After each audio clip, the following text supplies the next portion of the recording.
here we go. All right, let's get going. All right, let's pull this up. Let's get some Bama stuff going on the ticker here. We'll start reading about some Alabama recruits. We'll sit here and shoot the shit with y'all. Well, Bama post-game rant. Oh, yeah. Tell me about it, brother. Tell me about it. What's up, everybody? Like I said, we're here. We are going to start talking some Alabama football. Like I said, that's what we're here to talk about today. Oh, what we want to do is we want to make sure my audio is coming through good. So that's what I need help with. Making sure the audio is coming through good. Making sure everything's coming through good. All right. So here we go. Let's see. All right. Pull this up. Try to get some audio going. Make sure we can hear everything okay.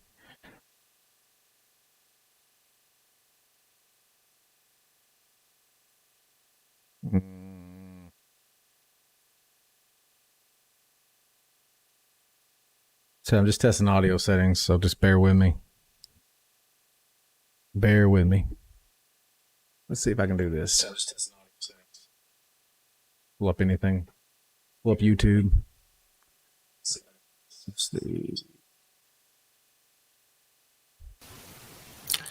so there is still a shot for Alabama to make the college football playoff. And so who do we need to cheer for? Okay, so I can hear that pretty good. I closed that out. All right. So I just wanted to make sure I could hear that. Another podcast I listen to.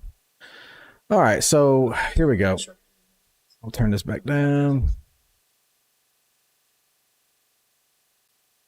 All right, so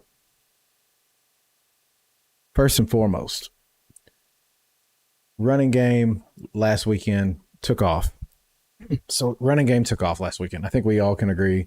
Running game took off. We were all sitting here thinking we had no running game, and in reality, I don't know if it's a lack of running game or if it was actually a lack of what's up, dude?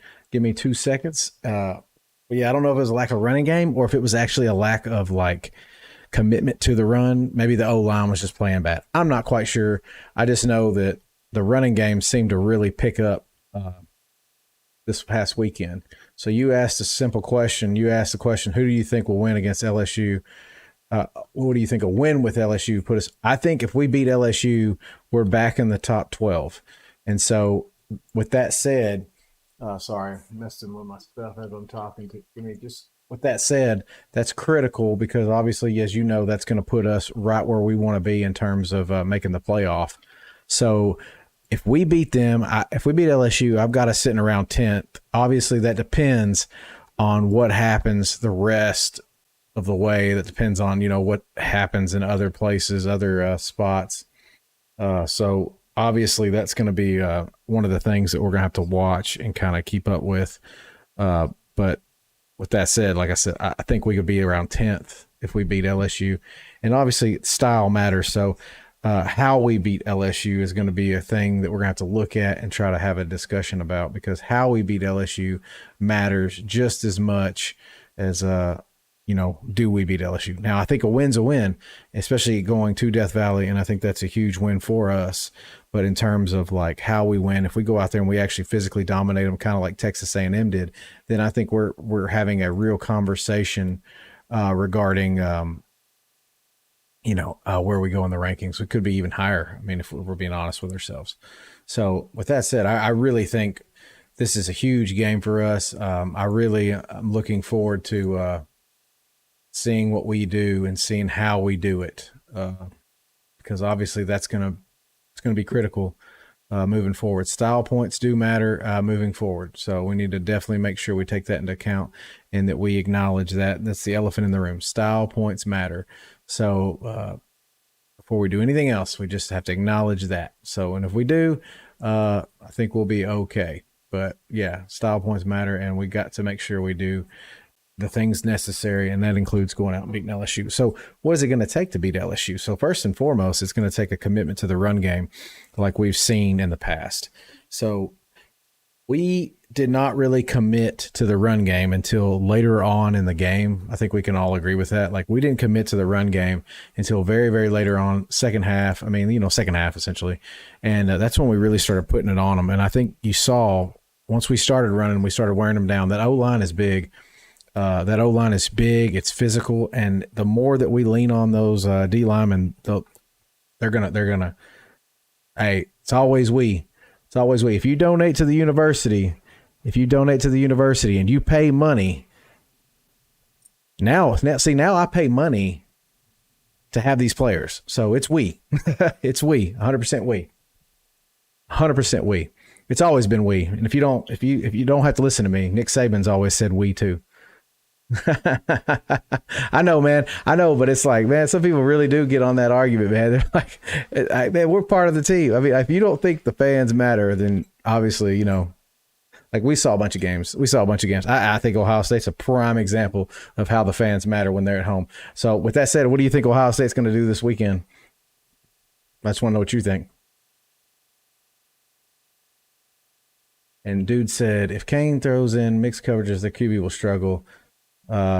Yeah, I don't know, man. I thought the defense played well. I think the key to our defense, though, is going to be 100% the defensive line. Like, we've got to figure out how to get that defensive line moving. That defensive line is absolutely critical. And if we can penetrate with what I would say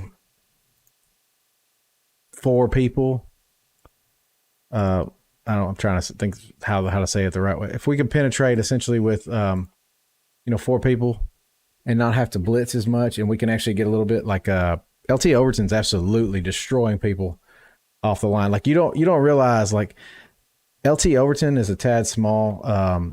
He's not small. He's 276, I think. He's not small by any stretch of the imagination, but to play on this, a 3-3-5 front, which is essentially what we've been running. He's smaller. So with that said, like, sorry, I'm trying to get everything adjusted. With that said, it's like, yeah, I mean, we don't have anybody dominant, but LT Overton usually dominates the line. You don't realize, like, he usually beats his guys. He beat his guy against Tennessee almost the whole time.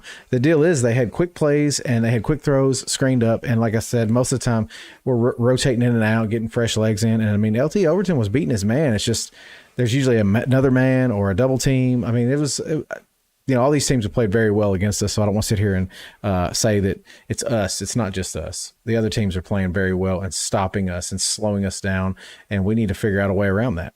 I don't know what the answer is. I'm not going to pretend like I do, but we've got to figure it out, and we will. We're going to figure it out one way or another. I don't know. I mean, one way or another, we're going to figure it out. We figured it out against Missouri, that's for sure. We figured it out against Missouri. I mean, we played really good against Missouri, and like I said, I think the key to LSU game is going to be the run game, and obviously the defense. And I'm going to tell you, I'm scared. I'm scared about the defense, as we've seen all season long. Our defensive secondary can get beat over the top. We bite on a lot of ball fakes and things like that, and LSU's receivers are as good as anybody we've played.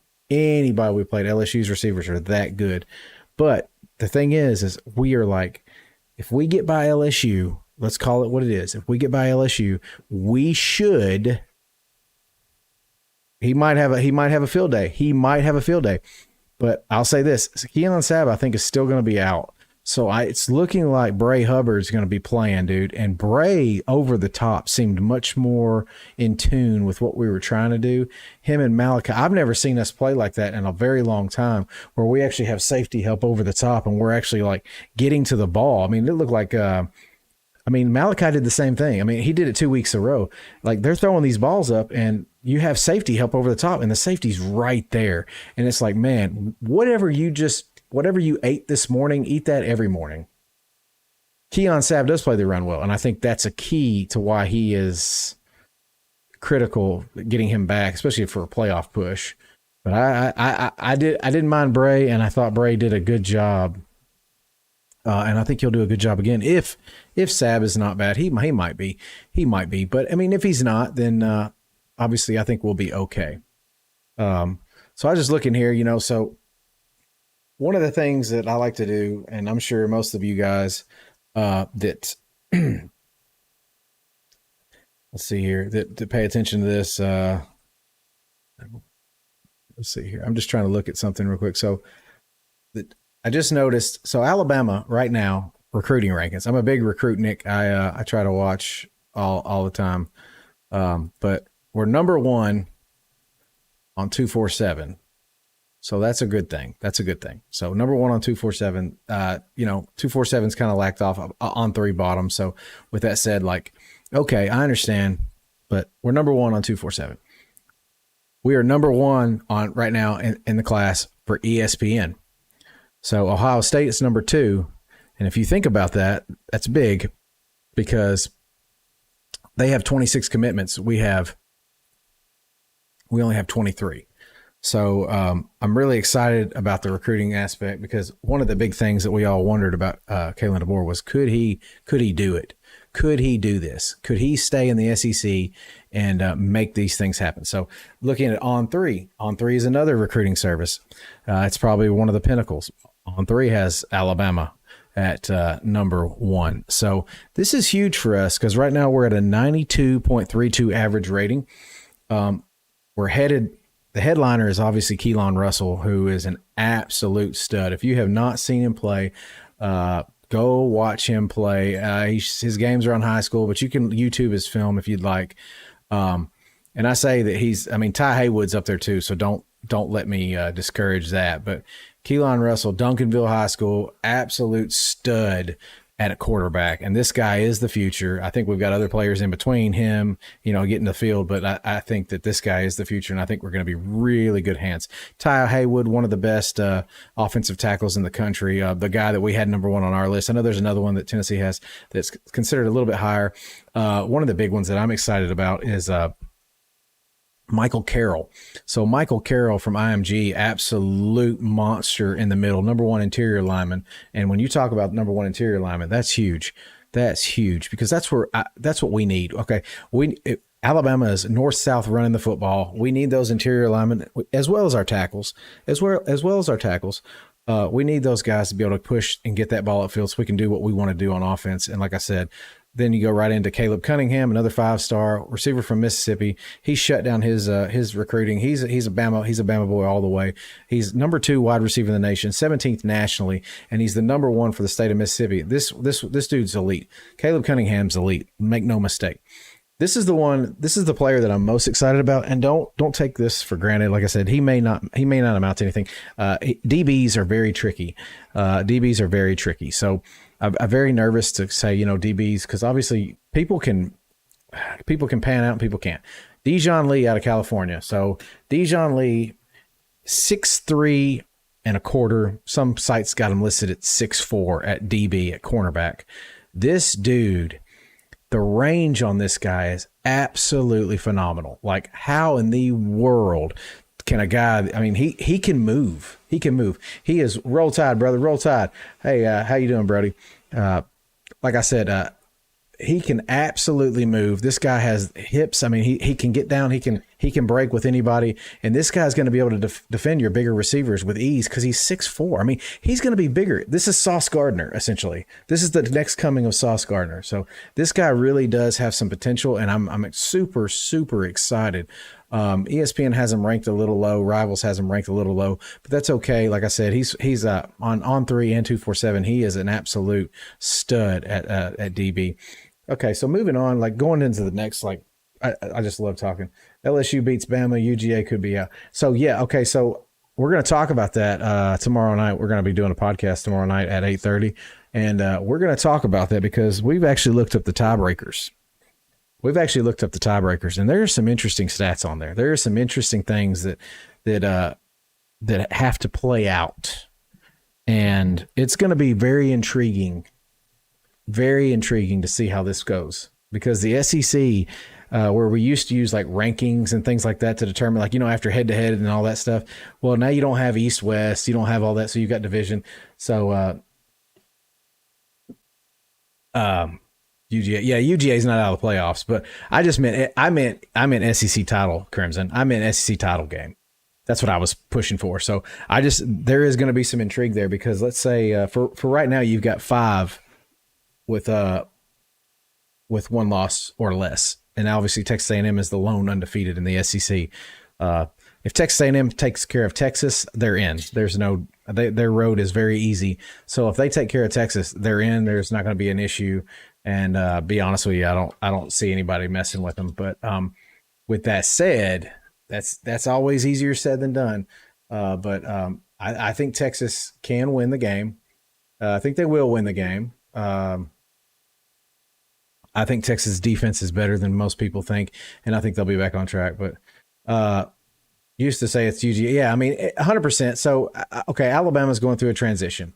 We just got to call that what it is. We weren't ever going to come out here and be what Saban had us being with a new coach. I don't care what anybody says. It was going to be a challenge to just come in here and do what Saban did. And but we're making our way through it. We're navigating those waters.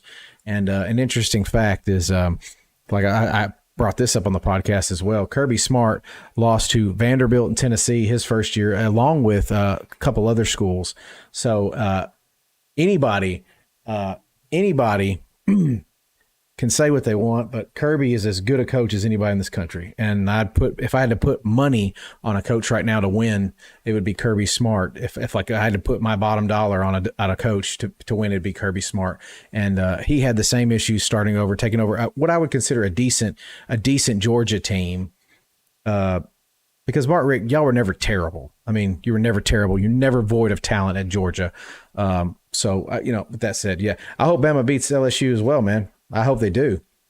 I would love nothing more than to say, yes, we won, we did it. But that's going to be it's going to be a tall order, especially in Death Valley at night. So I'm just going to tell you this: I don't even know if Texas A&M wins that game if it's in Death Valley. I mean, location matters, especially in the SEC. Road games in the SEC are tough. There's just no getting around that. So it's number 1 UGA, 2 for Bama. Yeah, well, okay, yeah. So, yeah, like one of the guys we do the podcast with, and he'll be on tomorrow night. He's actually a Georgia fan, so we got 2 Tennessee fans, 2 Bama fans, and a Georgia fan on our panel, and we'll all be sitting here discussing things. And like one of the games we're going to talk about tomorrow is actually Florida, Georgia. I mean, it's not because they're both teams are ranked. Obviously, Florida stinks, but we do want to talk about the largest cocktail party because it's a big game, man. It's a big game, and we want to talk about it. We want to talk about those things.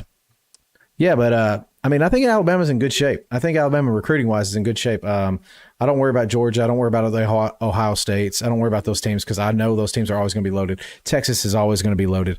But one of the big things to look at is like Alabama. That was the question mark for our buddy Kalen DeBoer. Could he come down here and recruit in the SEC like he needed to be successful? And the answer has been absolutely yes. Absolutely, yes. So just looking at the top, couple teams. So Alabama's 1 right now. Ohio State's 2. Georgia has a real shot at being the number 1 team. You got a lot of Justice Terry's out there. You got a lot of big names that still could commit to Georgia. And if they commit to Georgia, then obviously Georgia might jump and pass us. And that's what can you do? I mean, Georgia is still Georgia. So let's see. If Penn State beats Ohio State and Indiana beats Ohio, Oregon Ducks are out. Yeah, I read that too. They have to beat them by more than 1. They got to beat them by more than 1. They're out of the Big Ten title game. Brody, they got to beat them. They got to beat them by more than 1. But I saw that, and I actually disagree with. I cannot stand that. The Big Ten's rules are kind of stupid. I don't mean that to be mean, but they're kind of stupid. Like the fact that you can be number 1 in the country. You beat everybody you're supposed to, but then they're going to look at how you beat someone. Nah, I don't like that.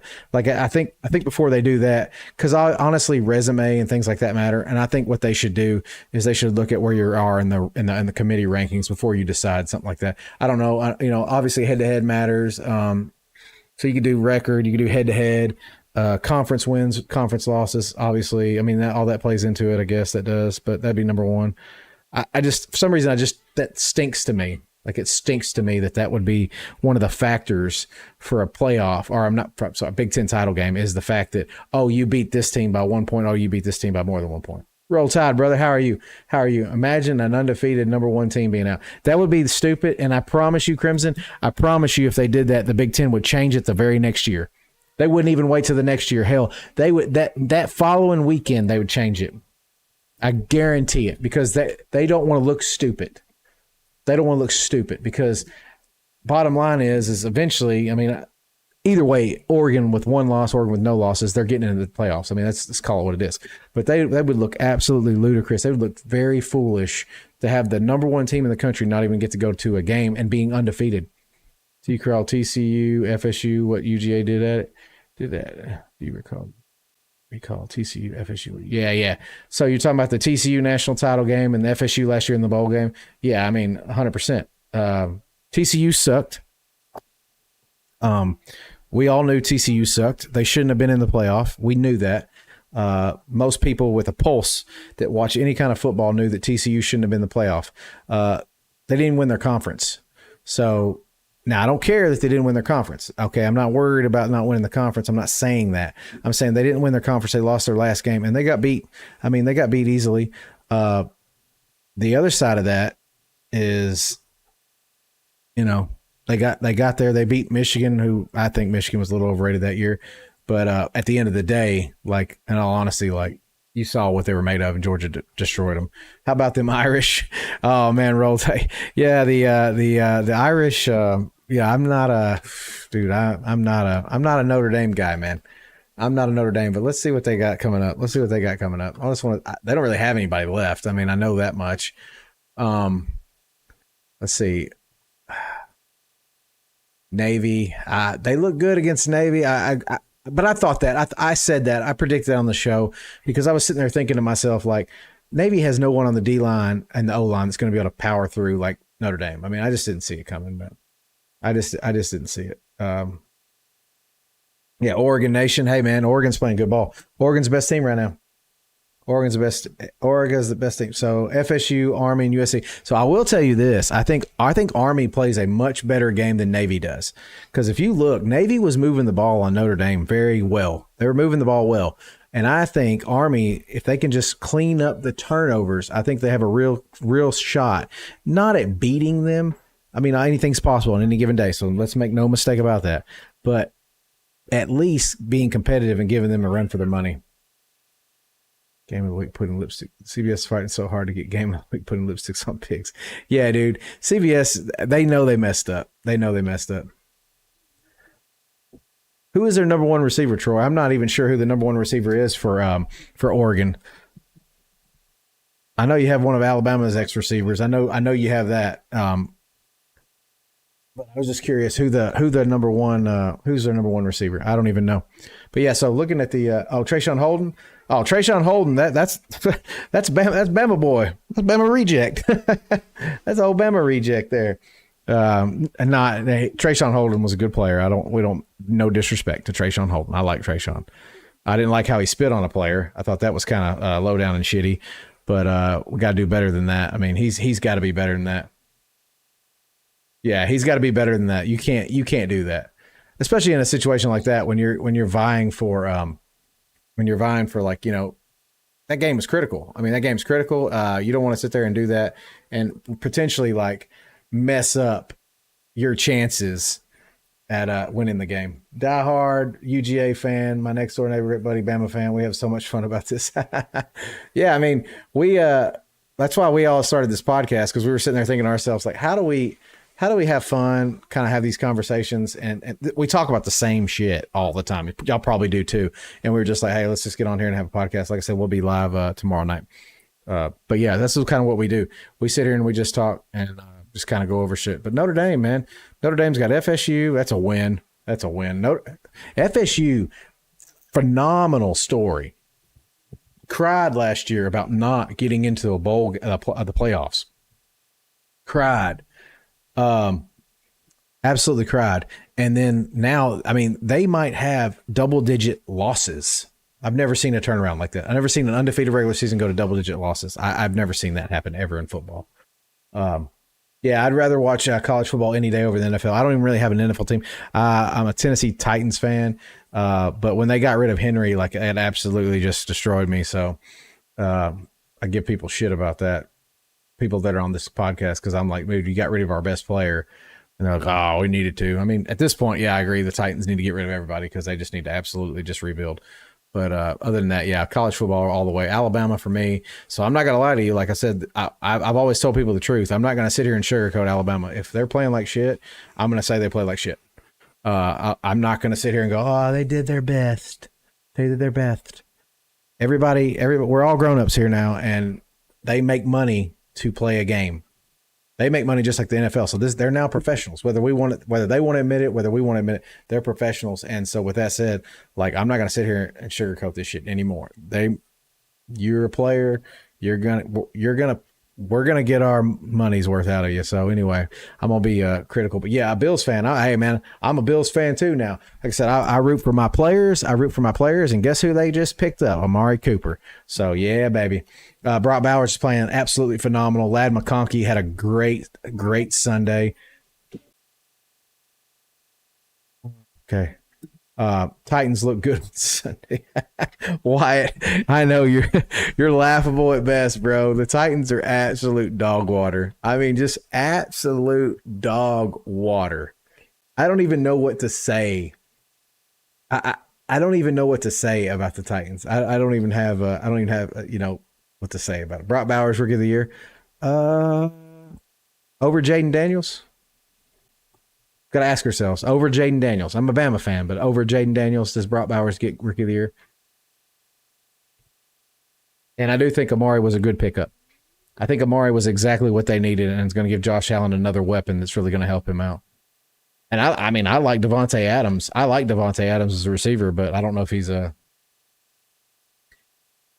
Yeah, I mean, and listen, I'm not hating on Bowers. I think Bowers is playing great. I mean, Bowers was great for y'all, at Georgia. I'm just saying, like, Jaden Daniels, it's a quarterback thing. I mean, we all know quarterbacks get the nod. Quarterbacks always get the freaking nod.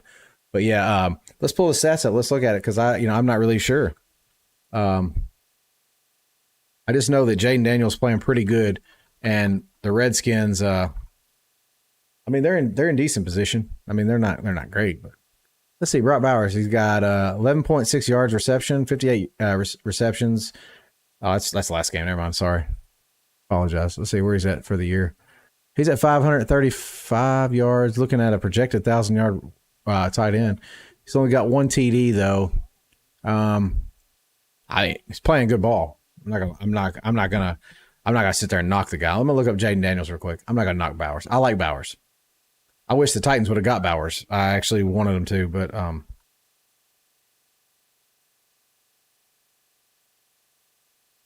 it probably was a little reach to get him where the Titans were, though. I mean, I don't know. Titans needed help on the O-line, and they got Latham, and I think Latham's going to be a great player for years to come. So here we go. Commanders, let's see. Jaden Daniels for the year right now, he's at 71% completion, almost 72% completion. He's at 1,736 yards, 7 TDs, 2 interceptions. His rating's at 104.3. So I'm not going to sit there and they're only... Is this correct?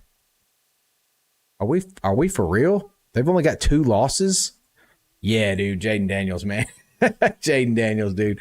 He's got to win. I mean, the Redskins were dog shit. They were dog shit, and now this dude they're like, I think they're winning the NFC East, aren't they? They got to be. I mean, they're winning. I mean, Philly's right behind them. Played one less game, but Dallas and New York stink. Now it took a miracle to beat Chicago, and that shame on them. Chicago stinks. Now Chicago has a defense, but give me a smile when you see Brett. Yeah, man. Hey, Bowers, man. Bowers is good, dude. Trade Drake London for Marv. Would I trade Drake London for Marv? Man, I don't know. I'm going to tell you this. I think Marvin Harrison is going to be a absolute stud in the NFL. I mean, I'm telling you, like, longevity wise, he is going to be an absolute stud. And I say that to you. When I say it, I mean, I'm not trying to like, hey, hype this guy up. I think like Marvin Harrison has potential to be one of the greats. He has intangibles. He's taller than his father. I mean, I think he's got better speed personally. But let's see here. See Marvin this year. I like Drake London too, though. I like Drake London. I just sometimes pedigree, good DNA, makes a world of difference. Let's see. He's only at 411 yards, 5 TDs. I'm going to just say I think he's going to be good. I think he's going to be good. So he finally went off on Sunday. I could see that, and I think he's going to be a great player. I just think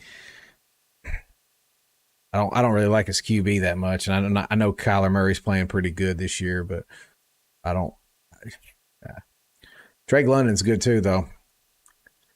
I don't know, man. I don't know. Man, I don't know.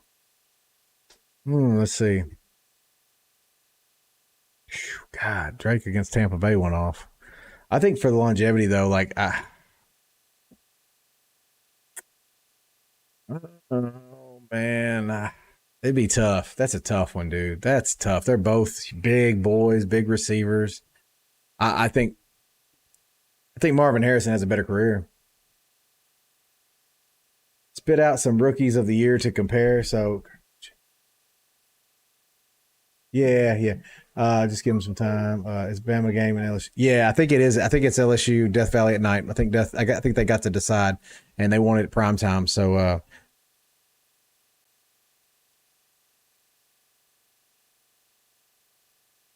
just looking at it, 6:30. Yep, night game. So time change and everything. So it'll be super late. It'll be super night. What are Bama's chances? So we were just talking about that. Like I'm nervous. Wyatt.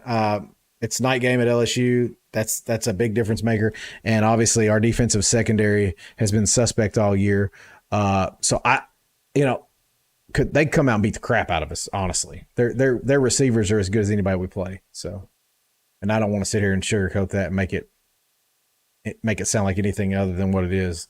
They could come out and they could beat the crap out of us, and they might, man. They might. I mean, they might. So, but I think we have a puncher's chance. I think he showed a little bit more. I don't know if you watched the game. He showed a little bit more of it this past week. I thought he did. I thought he showed a little bit more passion, and I was excited about it. Like he was out there, kind of trying to give pep the team up and everything. So I was excited about that. I don't know. But let's see. What do we say? Rookies of the year.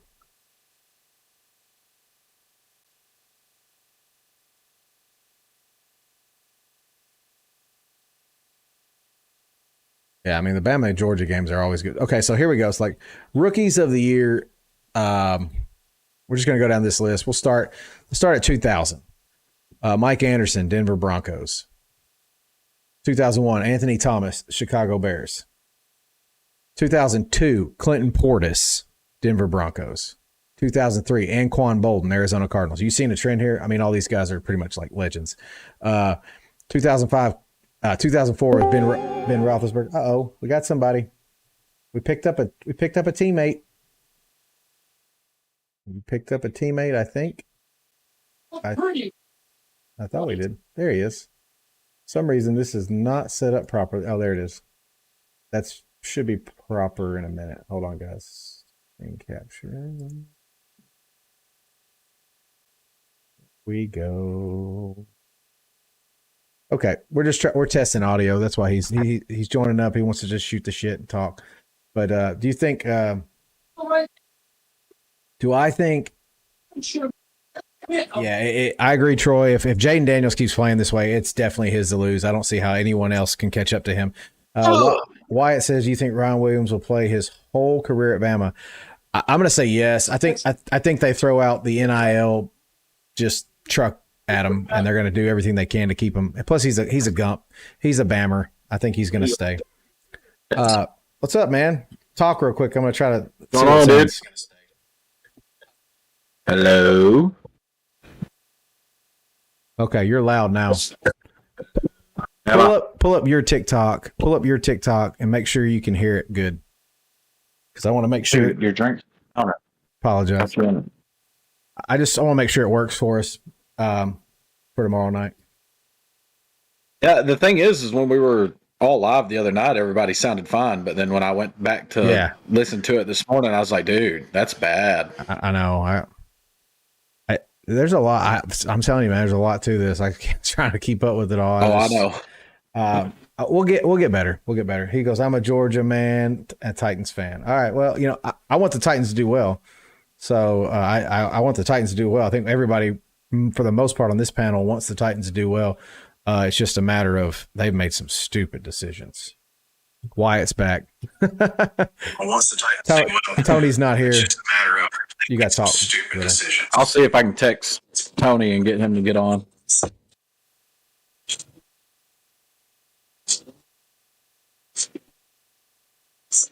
You not come through? It sounded better, but it looked like it was a little delayed. Hold on.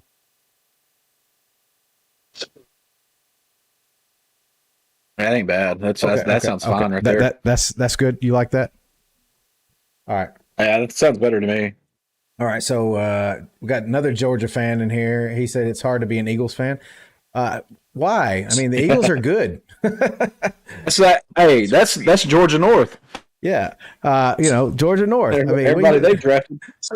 Hey, they got Slim Reaper there. Slim Reaper doing all right though. Yeah, he's a stud. I mean, him and AJ Brown. I mean, I was talking about a guy at work. He was like, "You can't have two number one receivers on the same team." I'm like, "Sure you can. Sure you can." Is that our? That's last week's. Last week, yeah. Yeah, I got the totals. Wyatt said he's an Ohio State guy. Well, I mean, Ohio State's got a shot. You got to prove something to me this weekend. Absolutely, they got to play a lot better than they did against Nebraska. But I think they play like that. I think both teams got it's going to get ugly. I think Penn State does sure. too. Both teams got a lot to prove. Dude, hang on. Yeah, I have spent multiple hours the last 2 days going. This just look at everything I've wrote down on these pages. This is for tomorrow night. Holy shit. Dude, so I haven't wrote anything down. I typed out all my notes and stuff, and I was just like, I'm just gonna, because obviously I'm talking a lot anyway because I'm the host, but I'm just gonna let y'all do a lot of the breakdown and analysis, and I'll be like Reese Davis. No, I went in depth. This sheet alone is Ohio State, Penn State. Yeah, I mean, and I'm pulling mine up real quick. I got I got it all typed up and everything nice and neat. I didn't want to like, completely just take over the whole thing with a bunch of stats and notes and stuff, especially when every one of us have stats and notes. So I was like, you know what? I'll just have little catchphrases, little quips and little things to add in. Yeah. That way I'm not sitting here going, oh yeah, look at this guy. Yeah, I got some good stuff though. I mean, I'm definitely I'm excited about it, but these games are not easy to pick this week. They're not easy to pick. No, I've already went through and made mine, but this one you gave me the Florida Georgia game. This is for Florida Georgia. And then right here I've got our notes for the SEC. I've got the picture of our notes for the SEC tiebreaker. Yeah, dude, I wrote that down. That is crazy. I'm so hoping for the 6th tiebreaker there. So we were just talking about this on here, Riddle, and somebody brought it up, so we're talking about it. Wyatt said he wants to hear Pardo so bad. Yeah, that'd be great. That is absolutely Let me shoot him a text real quick. But and then Troy Lawson said, "I'm really hoping this could be Oregon's year. They've come so close many times, but always blow it." Tell you what, Dan Lanning's got that team playing good, and they've gotten better every single game this year. They are definitely trending in the right direction. They are. I mean, I can't be mad at them. Pretty favorable schedule the rest of the way too. Yeah, I would agree. I would agree. They just gotta, just do what they normally do. But yeah, 100%. Let's see. Hopefully the notes for them dogs look good. I mean, come on, dude. Come on. I don't think anyone in their right mind is thinking Georgia. Now, it is a rivalry game, and we have said anything can happen on any given Saturday. And if you don't think Florida's going to be hyped for the game, yeah, they're going to be hyped. I'm just statistically they should not compete with Georgia. But is it possible? Absolutely. Oh, but anyway. Yeah, anything can happen in this game. I'm actually on the TV right now. I've got the 2007 game where Georgia was ranked 20th, and it was Tebow's his junior year. Yeah. And they were ranked 9th. It was the one where No Sean Marino jumped over the line, and then Mark Rick sent the whole team to celebrate in the end zone. So that's the game I'm actually watching right now on the TV. So here's the deal, Wyatt. You got to tune in tomorrow to get that, because we're going to actually talk about that. So, but yeah, trust me. Tune in tomorrow. It'd be worth it. Got a lot of good data. I went. When I do my notes, when I do my research, I dive deep. Yeah, I try to pick it apart. You'll be fine. I did a bunch of one-liners. Yeah. Go ahead. I did find this. I went to my mom's and got a lot of my stuff and brought it back to my house, put it up in my attic. But while I was there, I used to read this book for fun, and it's this big. And College Football Encyclopedia. He said, have you ever been to the Florida-Georgia game? I've not been to Jacksonville to that game, and it is on the bucket list. A little bit harder when you got a 7-year-old daughter now. So. Yeah. I was so sad Navy lost, but now I'm all in on the Army train. Yeah, I think everyone is Absolutely. in on the Army. And I think Army plays Notre Dame much better than Navy did. For sure. And I looked at some of that stuff too because of one of the topics you gave me, just researching and looking at stuff. But yeah, I think everybody wanted Navy to beat Notre Dame. They just that moment, like I said last week, that moment was just too big for them. That was about the most undisciplined you'll ever see a service academy play. Just 6 total fumbles, 5 lost, the interception there late. Yeah, it was bad. Hey, thank you for following, buddy. Thank you for following. Like I said, we'll be on tomorrow night with the whole group. We'll be talking and breaking this stuff down a lot better than what we're doing right now. We're just shooting the shit. We don't want to give away too much. I think Oregon's so hot right now; it'll be hard to beat them. So I agree. I think Oregon's playing very well. The big thing is if they're sitting out for this long, when they do have to play back-to-back great opponents in the playoffs, what happens? I don't know. I mean, they may be good enough to win it. I don't know. And I brought this up when we covered them against Illinois. They have been trending the right direction since the beginning of the year. Yeah. And they really do look really good. Yeah, I think so. And then Wyatt said, do you think Indiana's getting the recognition it deserves? I don't think so. I think they are now. Yeah, now. I think they're starting to. Yeah, I but agree. They weren't. And they haven't really played. And we talked about that. They haven't played the big game yet, and we know what the big game is. And right. So this got brought up, and we're going to bring it up with you now because you're here. And it would have been great for the podcast, right. But it doesn't matter because it's Big Ten and nobody cares. But with that said, that's not true. I know. We care about all college football. We just know what the best is. Yeah. So it's basically the way this boils down. If Indiana and Penn State both beat Ohio State. Yes. By more than 1 point. So 2 points. Oregon is left out of the Big Ten title game. Yes. That's absolutely ludicrous. They were asking me about it, and I said, yeah, I actually read that today, and I did pick up on that, and I said the Big Ten will change the rule the very next day. There's no way. For sure. There's no way. Well, we're going to discuss it. We're going to discuss it tomorrow. There's a world where Georgia finishes the season ranked number 1 and doesn't even play in the SEC championship game. Oh, yeah, 100%. But at the end of the day, and I don't mean this to be rude, the SEC means something, but now that the playoffs are here, that's like saying, hey, look at the NFC East champs. Nobody gives a shit. Nobody gives a shit, man. Nobody cares. I'll tell you this. I sent this stat out to our group. I believe it was yesterday that Cignetti's the first FBS coach ever to start 8-0 in back-to-back years at 2 different schools. Yeah, that was a good step. So he's on fire. He's going to be somebody we talk about. So just does OSU beat Penn State? You got to tune in tomorrow. We're not gonna reveal our picks yet. We're not going to reveal our picks yet. Like I said, we're just testing audio right now. We don't want to sit here and give up our picks. Because we got the podcast to go through tomorrow. Did you think USC would be this bad? Absolutely not. I knew they would be mediocre, But mediocre to me is like an 8-4 team.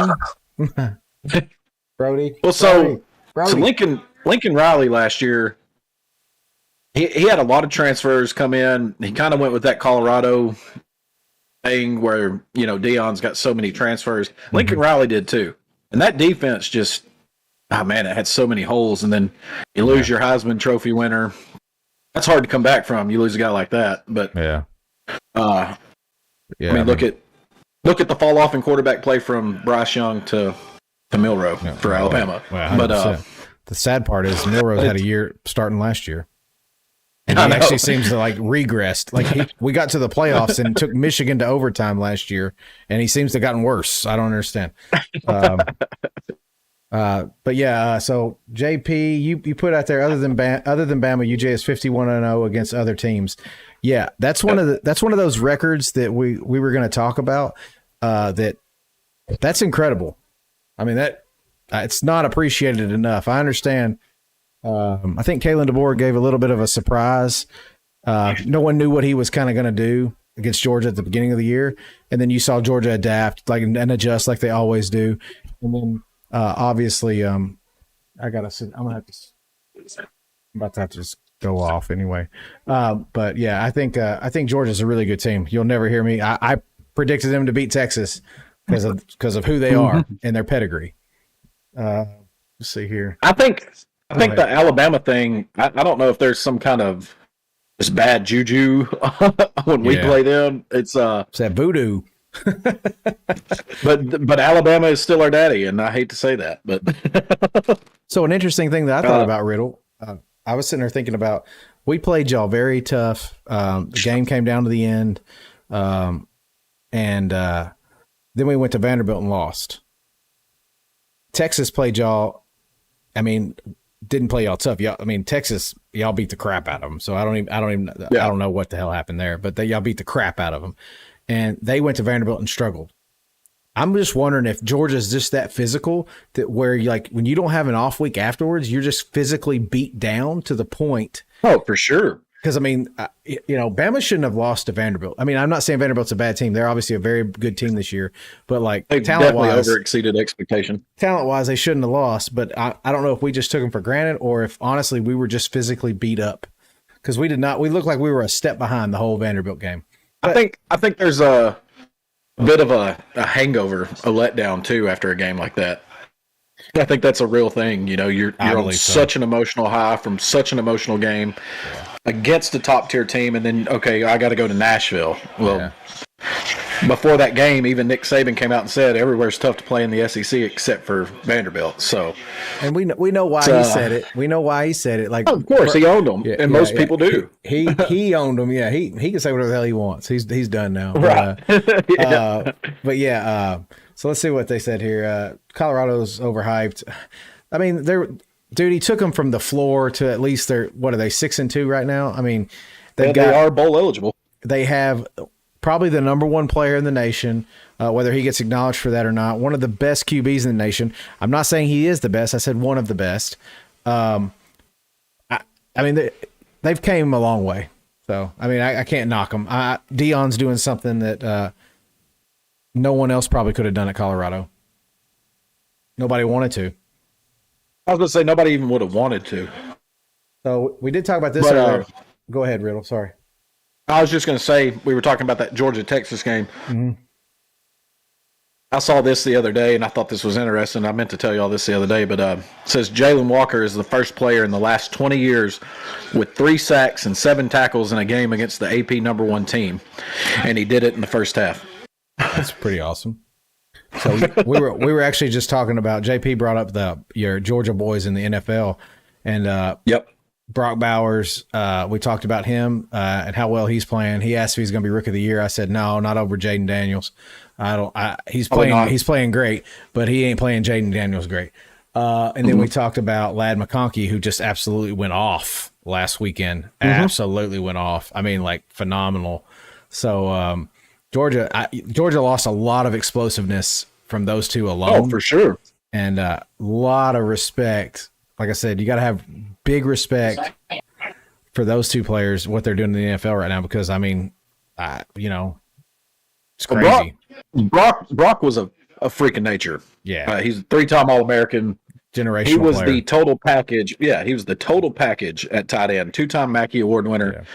His balance, his blocking, his catching, his run after catch, all of it was through the roof. McConkey, what made Ladd McConkey so good is, he's fast, but he is an outstanding route runner. And if you're an outstanding route runner, you can get open anywhere. He reminds me of a white, and I know what I'm saying. He reminds me of a white Amari Cooper. Just absolute phenomenal route runner, and used his route running to get open. He's fast too. I don't know. Both those guys are fast, but the route running is the separation is what made him get open, not the speed. I miss both of those guys. I mean, they were fantastic, and it was a big reason Stetson Bennett was who he was. But Stetson was a winner. Stetson had that mentality, and Stetson could also make things happen with his feet. I love Stetson Bennett. I wish they'd build a statue of Stetson Bennett. I just hope it doesn't look like that Dwayne Wade statue that the Heat built.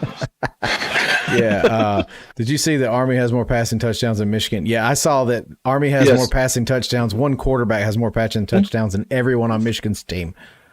So, that was amazing. That was an amazing stat. Yeah.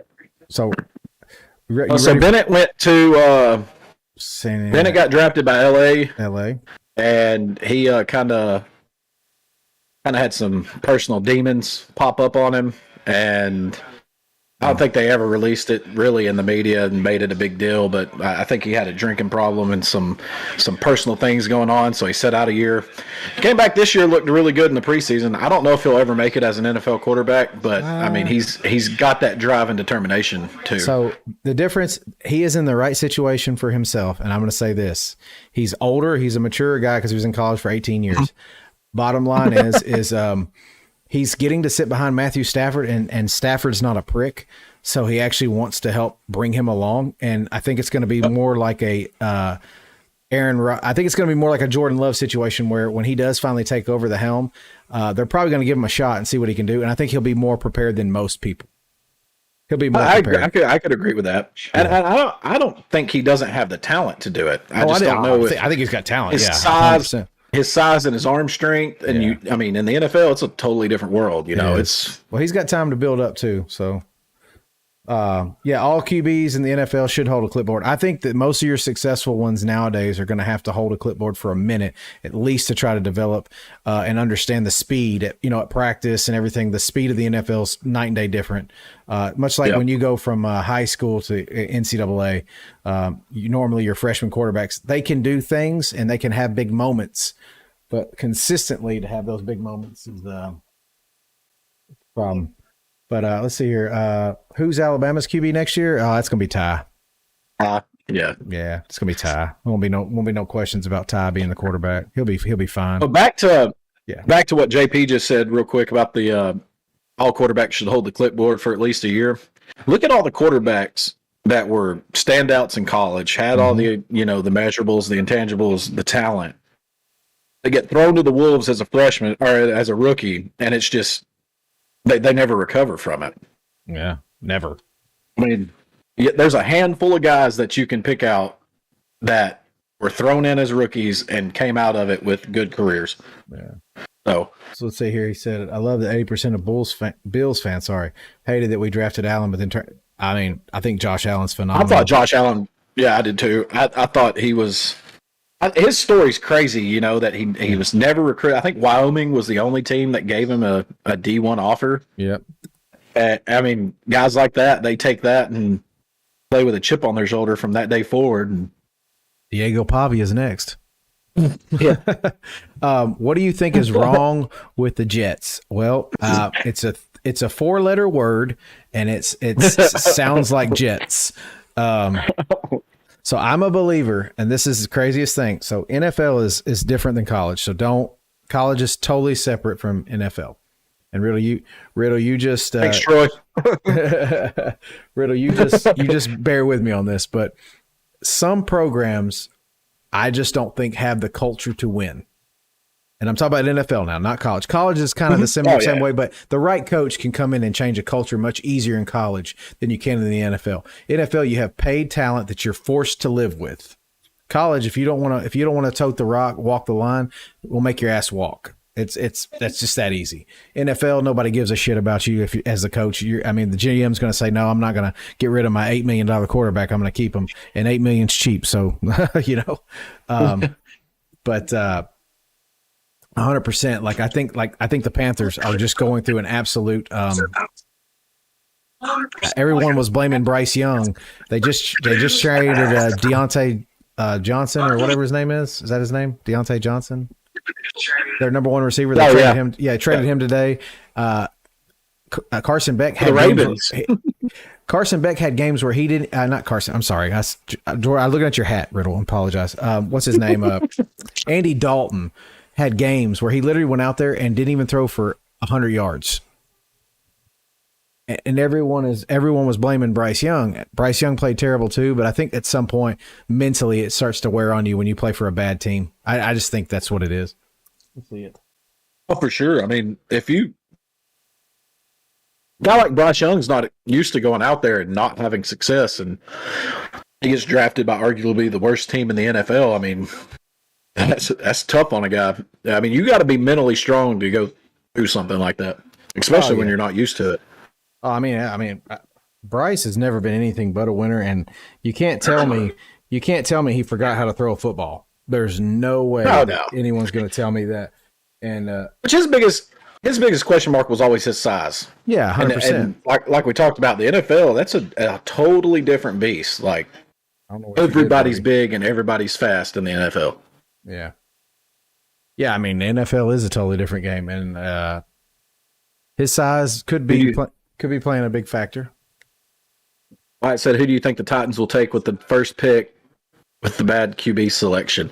I don't think they'll take a quarterback. Me and Jordan kind of discussed that the other night. This is kind of one of those get right drafts. You fix your line. You get some key pieces that you normally wouldn't have to take early on. Because I mean, let's be honest, this quarterback class isn't really El Duque joined up. I saw him come in. Yeah. I texted him. Let's see. I think he texted me back. I'm with Riddle on this question, though. I think the Titans do not need to go and reach. Tony is an absolute believer they're going to take a QB. I think you give Levis one more year, and hopefully, if he he just said it in the chat. Yeah. I texted Tony and told him to get on. Yeah, it's okay. To Wyatt, and all he texted back was sheesh. Who's in tops? Who's the tops in the draft for QB? Honestly, probably Cam Ward. If you want a proven commodity, if you want to take a risk, and believe me, teams take risks all the time. I've seen mock drafts. I've told Riddle this. I've seen mock drafts just this week where Shadur Sanders was number 1 overall. I think that's a risk. Yeah, I do too. I think that's a huge jump.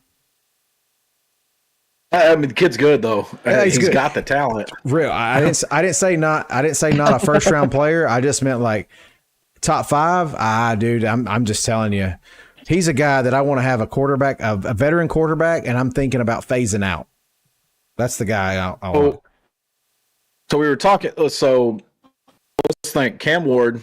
You got Cam Ward coming out. Shador will be coming out. Gabriel will be coming out. Rourke. Carson Beck's regressed. Rourke. He was Carson Beck was supposed to be one of the top, NFL ready quarterbacks coming out of this class, and he's regressed this year. Yeah, and that's concerning. Rourke. Yeah, he's expected to play this weekend too. Yeah, and I'm not saying he's up there either. I'm just saying, like, when you look at all things considered, like there's some good talented quarterbacks, but are they like, like even Dylan Gabriel seems small to me. Like he seems small to me. Like he's a hell of a baller. He's a baller. Yeah, but I don't know if I don't know. I mean, NFL intangibles matter. People want that prototypical quarterback. And I still think Carson Beck has a shot. Somebody in the chat, who was that? Oh, that's Wyatt. Wyatt said, "Isn't Cam Ward old? He was born in 2002. He's 22 years old." Yeah, I mean he ain't that old. I mean, how tall is Dylan Gabriel? That's what I want to know. I still can't get over. I still can't get over the damn. He is 5'11". Big. Yeah, so right at 6 foot. Yeah, that's a big. That doesn't mean anything. People took Kyler Murray and they took Bryce Young. It doesn't mean anything. I'm just saying that. Look how they've turned out.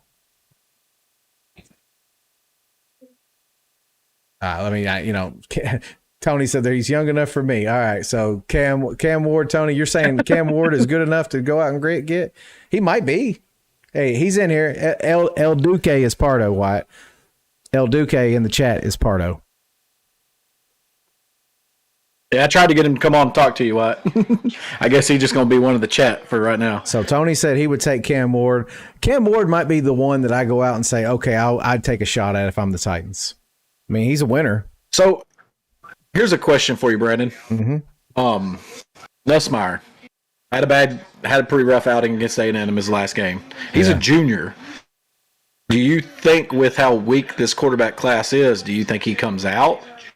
If I was him, I'd and stay. hopes to get drafted, or do you stay? I'd stay, and hopefully, like I said, the only reason I say that is another year he's going to be better. Another year in the offense. I mean, this is only his first year starting as this team's off. You got Aaron Anderson, coming back. I don't know what Lacey is. I thought Lacey was a sophomore, but he might be a junior. I'm just saying LSU stacked. I got them pulled up. Yeah, LSU stacked on offense. I would just. Wyatt said, "Did the Titans do as good as expected Sunday, Pardo?" Tony said, while you're looking at it, Tony said Tennessee hasn't had a real QB since McNair. That's probably true. I'm still mad. I'm mad that I told everybody in the offseason that, and not you, Riddle, because you weren't, but like we used to, when we all played Call of Duty, told Tony and Jeremy, I'm like, fucking Tannehill sucks, dude. He sucks. And like I said, he's not even a top 15 QB. And Chris and Jeremy were like, "Oh man, he's easily top 15, easily top 15." I'm like, "Yeah, looking pretty good now, looking pretty good." So, yeah. To answer your question before I read Troy's comment there in the chat, because I want to get on that. Lacey is a senior for LSU, but Aaron Anderson's just a sophomore. Yeah, so Anderson's back, and I'm sure they've got other people back. I don't know. That's a tough one, Riddle. It depends on where they project him at. If they project him first round, I'd say go. If they project him first round. But Troy in the chat said that big Oregon fan, but I think Gabriel is another Mariota and has a few really good years, then falls off. Yeah, that's it. See, but Mariota had the intangibles. He was 6'3". And Mariota's he's still 6'2". in the league. Yeah, I mean he's doing something right. I mean, you say whatever you want. I mean, the dude's still playing. Let's see here. Tennessee is where great quarterbacks go to die. That's true. They said the Cowboys are looking at Carson. I think the Cowboys would be that. I think that would be a great place for Carson to land. To be honest with you, sit behind Dak for maybe a year or two more, and then they're going to say, "Get the hell out of here, Dak," and they're going to give the reins. Yeah. So you were talking about his measurables for Mariota. Mariota's 6'4", 222. Yeah, that's why Mariota went so high. I mean, he's currently the backup for Jaden Daniels. So. Yeah, and then look at Jameis Winston just had a win this weekend too. So got to win from him. Did you hear his little speech that they keep showing? I saw it. I don't remember. It was something like, man, they do it for the name on the helmet, not the name on the jersey. Yeah, and they play for the Browns, and it's just a blank helmet. Oh my God. Tony said, "Wyatt, they did everything I thought they would do." That's true. Played with Jeremy the other night, and he was still back in Tannehill. Anyone that's still back in Tannehill is either clueless about what is going on or just does not like the team that they're wanting him to be on. Because I'm going to say this, and I'll say it again. Tony, me and Tony have talked about this many times. Tannehill averaged 150 yards per game in the playoffs. That is not going to beat anybody. I don't care what you say. There's no way. Why he went to Carolina? Oh, Caleb Farley, yeah. And there were some off-field issues that went on with him. So a lot of injuries that he dealt with. But yeah, he's in Carolina now. So JP said Arch Manning stock not very good these days, too small. You I got to disagree with you respectfully, buddy. I mean, I think he's legit, bro. I think he's legit. You got to think he's 6'4", 225 pounds. He's bigger than Mariota. He meets the threshold, buddy. Am I a fan of JC Latham? I am. I mean, I'm a Bama guy. I think JC Latham's going to be fine on the Titans. I think he will. Yeah, I think he'll be fine. I mean, I think he'll grow into that position very well. It is difficult transitioning. I mean, I'll say that. Tony's probably a little more critical than I am, but it's difficult transitioning to the NFL. But I think he's done a fine job this first year. I'm not saying he's been all NFL, all pro. I'm not saying that. I said he had a good first year. And here's the thing about Arch. He's still considered a freshman. He's a redshirt freshman. 6'4", 225. When he takes that team over, when he's got to play this year, he's shown some flashes of greatness. Yeah, 100%, Riddle. You're right on the nose. And he can run. Yeah, he can run. He has wheels, unlike everybody else in his family. And Grandpa could run. Yeah, Grandpa could run. And Riddle, the thing is he'll start practicing with the ones. He'll actually have it'll be his team offense built around him. And you know, because we don't know how limited Ewers is. I mean, Sarkisian knows these things. He knows how good each one of these players are, how big of an arm they have. They're going to build offenses around their key players. So Skoronski, I think Skoronski's okay. I like him at guard a lot better than I do at tackle, and I think he's going to be a phenomenal guard. I think he's going to be one of the better interior linemen.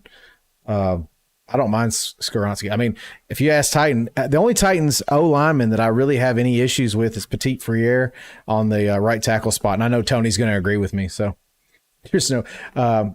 He said that Latham has been good. So yeah, JPD said, "Who is your all-time greatest player?" That's Derek Thomas. That's end of story. Oh yeah, we've had that conversation quite a few times. My friend Champ Bailey, my favorite UGA player. You're friends with Champ Bailey? He was a great one. Are you friends with Champ Bailey? All right. So what we need you to do is we need you to get an autograph and send it our way. Okay, buddy? My friend Riddle would love to have it. And if we did nothing else but got an autograph from Champ Bailey from this podcast, we will consider it a success. JP, that's pretty cool, man. They grew up as next door neighbors, so that's pretty awesome. I'm vying for you, Riddle. I'm trying to get you an autograph. I would take it. I mean, this helmet right here is signed by AJ Green. I have a Todd Gurley signed jersey in there. I got a football that's got Aaron Murray, Mark Richt, and Todd Gurley's signature on it. Champ Bailey, though, that's next level. That's next level. Oh yeah, that's the upper echelon of Georgia greatness. I would put Herschel's number one. Oh, it's very hard to get. Yeah, I'm still up there. I still think Hines Ward is one of my favorite Georgia players of all time. He had to do everything. Yeah, he had to do everything. But I mean, the dude had the solid gold smile and had a fantastic NFL career. He was the most unselfish receiver I've ever seen. Dude would go out there and block for you like he was an offensive lineman. Had to play quarterback at Georgia. Yeah, I mean, he was great, dude. He had to do it all. I love it. Let's see here. Look, I only have one, and it's made out to Paul. His autograph's hard to get. Yeah, I got you, bro. Hey, man, we're just messing with you, dude. We're just messing with you. It's fine. It's fine. But let's see here. Let's see, the other ones I've got for Georgia are Charlie Trippy, Herschel Walker, David Pollock. I think that's going to be one of our off-season shows, Riddle. I think that's going to be one of our off-season shows. We're going to show all of our memorabilia, and we're going to, just kind of parade it around, make it worthwhile. We've all got it, but we don't ever bring it out. I could pull out a case. Right now, and I mean, there's a lot of money in that case. They're signed mini helmets, but the names in that list are, man. Yeah. So let's see. I got Randy Moss on a Marshall helmet, Peyton Manning on a Tennessee helmet, Eli Manning Ole Miss helmet. Man, I got a bunch. I got some good ones in there. Yeah, you could decorate behiyou really well. You need a wider camera angle. I mean, I like my little setup right here. Yeah, but you need a wider camera because we can't see everything. You need a bigger camera. I mean, I got that helmet. Yeah. This picture, I know you can't really see it, but this is when Georgia beat Alabama in the national championship game. Yep. It's the only time we beat them since I was in high school. Then I showed you that one the other night, and then of course the one you got me of Stanford at night Oh yeah, playing that was Notre awesome. Dame. So Wyatt said, "Do you think Tony Pollard has filled Derrick Henry's shoes?" Absolutely not. Absolutely fucking not. Please stop. Please stop. Please stop. Tony will tell you something different, but he's wrong. No, okay. So I understand Tony's perspective on this. I've been all up in Tony's ass all year about Titans getting rid of Henry, and I'm not trying to be on his ass anymore. The Titans at this point need to sell everything they got, sell everything, build your collateral up because you need it. It's a complete rebuild at this point. It's a complete rebuild. I don't know what anybody thinks. Like you said, if you got to get rid of Simmons, you got to get rid of everybody. Just start getting rid of them because bottom line is you need all that you can get if you plan on being something with the Titans anytime soon. I mean, we're probably 3 years away from even being relevant again. Yeah, they honestly, they do need to just blow it up. They got the new coach in there. They don't need to keep firing coaches and having this turnover. Just blow it up, get your draft picks, rebuild from the ground up. There's going to be a few years that suck. But you got that new stadium coming, and you want to put a good product out there, and you might as well start now. So I'll ask this question, Riddle, since Tony's not in here, but Tony and Jordan are more NFL guys than I think we are, but I think we know enough. Does the right quarterback coming to Tennessee, let's say they go out and they grab a quarterback. They trade for a quarterback. Does the right quarterback at Tennessee increase their chances of getting successful quicker? Let me say that. And I bring examples of when Tom Brady retired, or what, when he had the chance to come to Nashville and we passed on him, and I guess he went to the Bucks. Yeah, won a Super Bowl there. Yeah, I mean, that Bucks team wasn't that bad though. No, 100%. They still had talent, and a lot of players came because of Tom Brady. I mean, let's call it what it is. And I don't know if I would say yes. I mean, they get rid of D-Hop for picks. That leaves you Calvin Ridley as the only bona fide receiver. Well, we got Boyd too, but he's always been more of a 3 to me. You got Burks, which he's always hurt though. Yeah. Say that name when Tony's listening or on here. Oh, I know that's his favorite. Hey, I mean, that's his favorite. That's why the Titans are in the situation they're in. They've blown these picks. They've blown their picks. Oh yeah, and they've done it. They've done it for forever. Go back.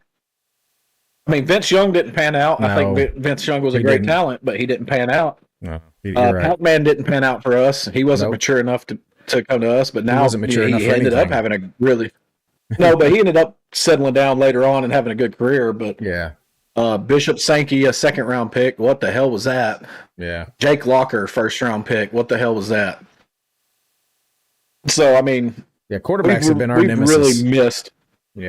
Yeah, we've really missed in the draft. But if the Titans are if they're even smart, man, they should go out and try to get somebody that's already established. I don't know who that is, because I mean it's hard to say, but they are absolutely. Hey, Brandon, what are you doing November 28th? I'll probably be laid up in bed because I'm having back surgery. Oh yeah, you gotta have surgery that week. God, that would be. He said Champ says that would be awesome. He has a camp in Charleston. That's Thanksgiving weekend though. That'd be tough. Yeah, well, that's my birthday weekend, so that'd be a tough pool. But let's just look at. But that would be. Hey, we'll take the podcast on the road. Let's go. I'm telling you right now, I'm considering heading to Charleston from the 28th. The 28th is Thanksgiving, Riddle. That literally is Thanksgiving. I don't know. That's probably going to get frowned upon. That's cool though. That's cool, Paul. I mean, thank you for coming on the chat. That is really cool. Appreciate that. Bring that excitement. With that said, the NFL, man, the NFL is wide open right now. I don't know who they would go out and get, Riddle. I don't know, but I look at people like Seattle when they went out and got Geno Smith. And now, I mean, look at him. He's playing lights out. Brock Purdy. I mean, I know they drafted Brock Purdy, but he was drafted to sit behind someone and just took over, and he hasn't relinquished it. I mean, I don't know what the Titans need to do, but they absolutely are terrible at going out and drafting a QB. Oh, Purdy was Mr. Irrelevant. He was just going to be an afterthought kind of guy, and ended up becoming like one of the better quarterbacks in the NFL right now. Yeah. But even he's had he's all his options. He's had a rough year. Like when you have no one, the only like Tom Brady, like that's a guy that I literally watched throw to nobody and made the whole team better. His like whole career, made a career of it. Yeah, Tom Brady's a whole different animal. That's why he's the GOAT. I mean, it is what it is. And I'm a Peyton Manning fan. Talking about Purdy, I don't know. I mean, you could take any active quarterback in the NFL right now, put him on the 49ers, take away Ayuk, take away Debo because he's battled injuries, take away Christian McCaffrey, and I mean, I think they all would struggle. Oh, you're probably right. Yeah, I mean, you're right. I mean, you're right. There's no probably about it. I think that's what would happen. And, Pearsall missed a lot of time because he got shot, and he's just now getting back into the swing of things. So, I mean, you don't really have a guy that's been there, been getting those reps, that's on the timing with Purdy, got that connection with him. So, I mean, it's basically you're just starting back from square one right now, right in the middle of the season. I'm going to send you a picture, Riddle. I'll show you what I'm talking about. I'm going to send you this picture. I'll send it to the group. You can't really see it in the camera. My point is when I'm looking at the camera right now. Like I said, this whole thing was just to get stuff set up for tomorrow. But right, like I'm looking at it, and it's hard to see it in the camera. But when I look at us in the Discord chat, we're crystal clear. But when I look at us on like the actual stream, we look a little fuzzy. Yeah, I've noticed that too. I'm just glad that the audio is obviously better on this channel. I just don't know. I don't know what to do. I don't know what to do about it. So it is what it is, though. Until I can figure out a way to capture. There is a way to do it with Streamlabs, but the problem is we all have to have Streamlabs, and Jordan doesn't have Streamlabs. Right. I don't know if Chris has access to his computer right now, so it's like it's Jordan, too much. Jordan's got his rocking chair, and that's all he needs. Yeah, no kidding. No kidding. All right, man. Well, I got to get off here because I got to get the kids something to eat. But I just I wanted to get on here, and I just thank you for coming on because I wanted to make sure that the audio sounded good. And what you can do is wait a little bit when it gets on YouTube. Go back and just kind of rewatch it. Got to go for now. Great chat. Hey, JP. Come back tomorrow. Appreciate you stopping by, buddy. Come on back. We'll be here 8:30. All right, Riddle. Well, hey, I'll talk to you soon, buddy. Be ready for tomorrow night. We're gonna have all the data and all the facts you want. I done showed you my notes.